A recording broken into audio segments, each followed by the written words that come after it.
Well, now we're going to solve some what are called rational equations. Basically, a rational equation is an equation that has fractions in it. Like this one is a good example of a rational equation. And there's a very simple recipe to solving it. The first step is called clearing the fractions. Clear the fractions by multiplying both sides of the equation by what? Well, I'm going to write it up here. It's the least common denominator. I wrote it up there because I'm going to write it from now on as LCD. So we're going to multiply both sides of the equation by the LCD of all the fractions in this problem. Well, there are only two fractions. So what is the LCD for this equation? Well, you have a 4 and a 3. The least common denominator would have to be the number 12.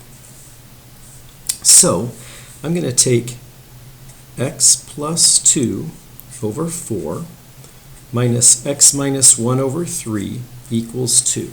I rewrote the equation. I'm going to put brackets all the way around it and multiply it by the LCD, which is 12. So I'll write it like a fraction, 12 over 1. So I'm going to have to take this 12 over 1 and multiply it by this term, and this term. So what am I going to get when I take this very first term and multiply it by 12, or 12 over 1? Well, the 12 and the 4 can cancel, leaving me with what? A 3 on top as the numerator. So when I multiply 12 over 1 by this, x plus 2 over 4, I'm going to get 3, because 12 over 4 is 3, times x plus 2. 3 times x plus 2. And now I'm going to multiply 12 over 1 by this second term. Make sure we keep this sign of minus there. 12 over 3, that cancels to give me a 4 on the top. 12 over 3 is 4. So 4 times x minus 1 equals, and 2 is not written as a fraction. You could write it like 2 over 1 if you wanted to. Don't forget to multiply 12 over 1 by 2 as well. Or just 12 times 2, which is 24. So now we simplify this as we've done before. Distributing gives 3x plus 6 minus 4x. And then minus 4 times minus 1, negative 4 times negative 1, is plus 4 equals 24. So combining the like terms, here we get a negative 1x, which is just negative x. 6 and 4 combine to give me a positive 10, and that's equal to 24. So now maybe I'll come up here. I'm going to subtract 10 from both sides to get negative x equals 14.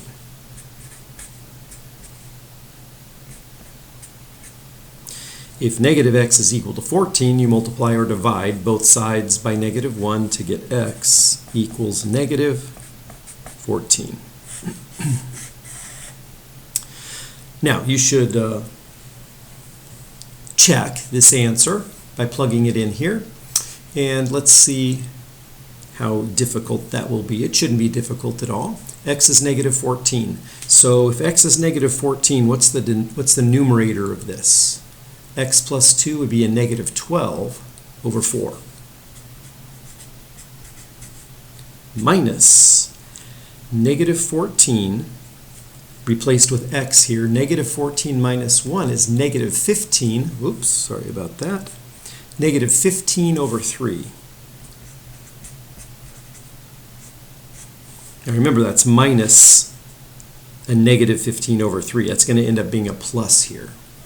Is that equal to, question mark, 2? Well, let's see.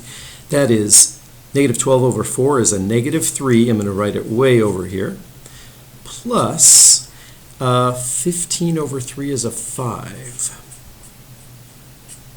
And indeed, that's a true statement. So we have checked it out.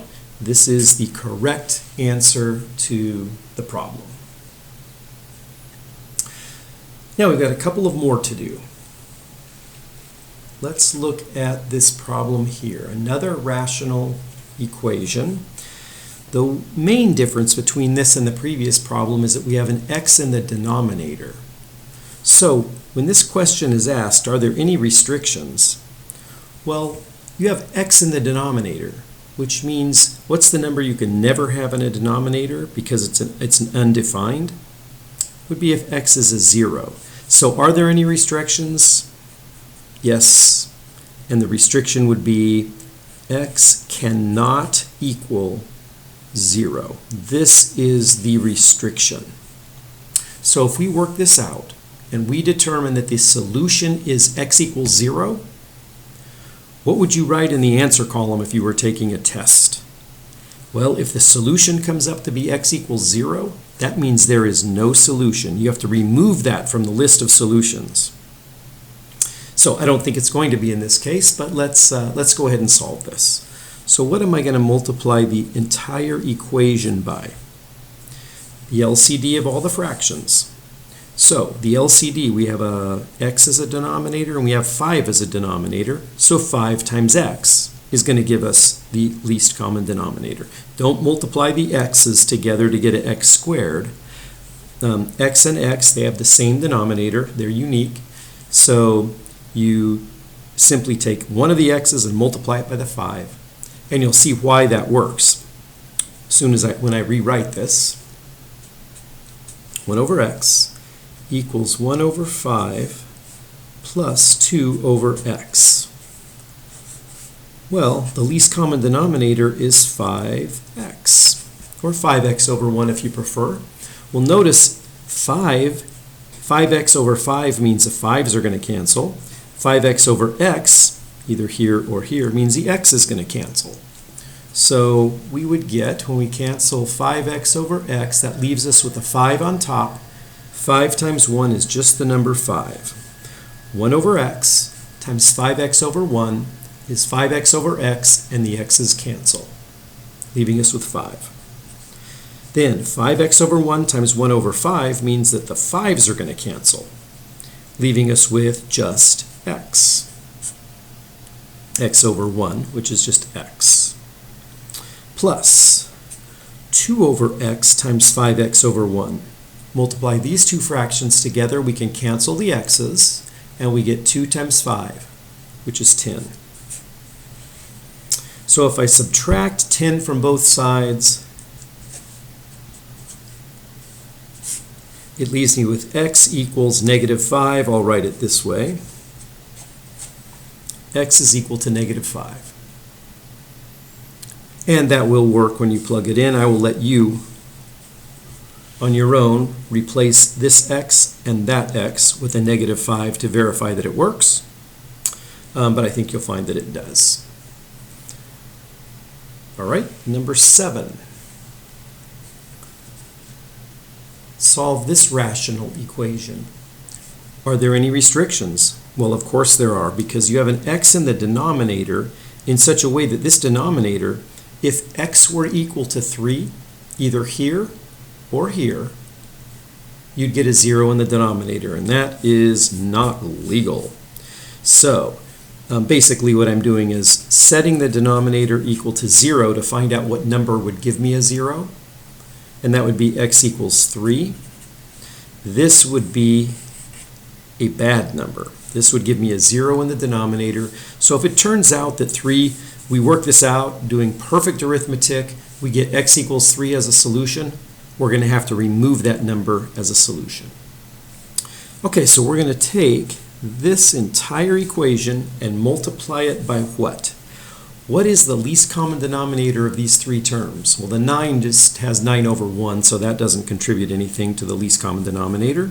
Well, the least common denominator is simply going to be x minus 3. So I'm going to take x over x minus 3 equals 3 over x minus 3 plus 9. put brackets around it, and multiply it by the least common denominator, which is x minus 3, or x minus 3 over 1. I'll multiply x minus 3 by each one of these three terms in the equation. Oh, and this looks like it'll be pretty easy. This x minus 3 cancels with that x minus 3, leaving us with just x for the first term. Multiply this fraction times this one. The x minus 3's cancel, and you're left with just x. Similarly, we get 3 because the x minus 3 cancels with this one. And then plus 9 times this fraction, which is x minus 3 over 1, but I don't need the over 1. I'll just put x minus 3. So that gives us x equals 3 plus 9x minus 27. I simply distributed right there. 9 times x and 9 times negative 3. So if we continue up here, what do we get? Maybe I'll subtract the 9x from both sides. If I subtract 9x, makes it go away there, and leaves me with negative 8x on the left. And then 3 minus 27, I'm circling the like terms. 3 minus 27 would be negative 24. Divide both sides by negative 8. That cancels, and we get x equals 3. So, in the answer column, if you were taking a test, what would you write down for the solution? Well, if you said x equals 3, then you're not correct. Because, remember, x is not allowed to equal 3. The restriction is x can't be 3. So, what is the solution? Solution, no solution. So you could write down no solution, or you could just write this empty set. That means there is no solution. This would be a perfectly good answer. So maybe I'll just make this is, maybe I'll say invalid. It's actually called an extraneous solution, and I don't even like that term because it's not truly a solution. We did perfect arithmetic on this. We found out that x minus 3 is the solution, but x equals 3 is the solution, but it is impossible. We have to remove that from the solution set because we could easily discover it by checking. Put x minus 3 in here, and you'll get in the denominator 3 minus 3, which is 0. So once again, the solution is the empty set, or simply no solution.